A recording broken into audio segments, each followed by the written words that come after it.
व्यासपीठावरती उपस्थित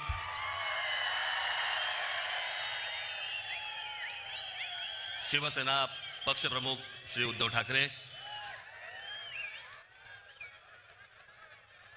माझे मित्र आणि शिवसेनेचे नेते श्री संजय राऊत, इतर सर्व मान्यवर आणि मागे बसलेले सर्व आपले भावी नाशिकचे सर्व नगरसेवक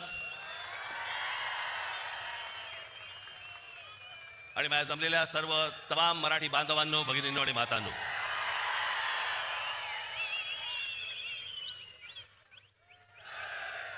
मी तुम्हाला सर्वांना योग्य वेळ सांगेन त्यावेळेला घोषणा द्यायच्या,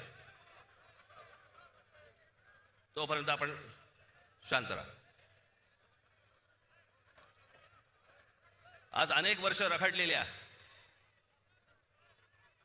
याची कारण कोणालाही देता येणार नाहीत, सांगता येणार नाहीत, कारण कळलीच नाहीत की इतकी वर्ष या निवडणुका घ्यायला का लागल्या, कशासाठी लागल्या.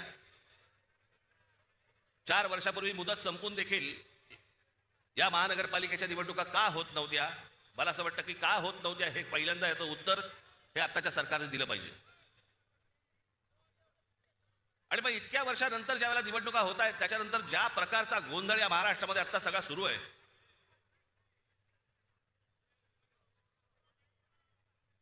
कोण कुठे चाललंय, कोण काय चाललंय, म्हणजे मी मागे एकदा म्हटलं होतं ना, इतका चुकीचा कॅरम फुटलाय ना की कोणाच्या सवट्या कोणाच्या भोकात आहेत तेच कळत नाही.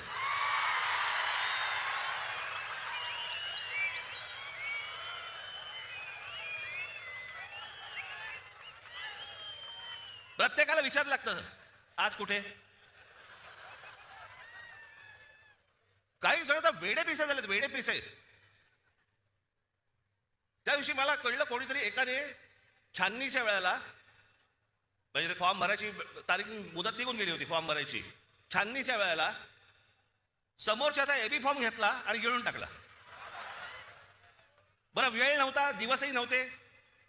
एखादा दिवस मिळाला असता तर सकाळी बाबा वाट तरी बघता आली असते त्याची की एबी फॉर्म बाहेर येईल, बाहेर येईल, बाहेर येईल, मग नंतर फॉर्म भरू. ती वेळ नाही दिली. कोणत्या थराला गेलेत निवडणुका. या महाराष्ट्रामध्ये 60-60, 70-70 माणसं उमेदवार सत्ताधारी पक्षाचे बिनविरोध निवडून येतात.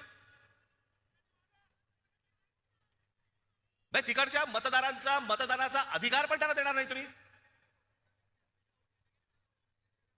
काही वेळेला तर दहशतीतून आणि काही वेळेला जास्तीत जास्त वेळेला तर पैसे. काय आकडे ऐकतोय, कोणाला 1 कोटी, कोणाला 2 कोटी, कोणाला 5 कोटी.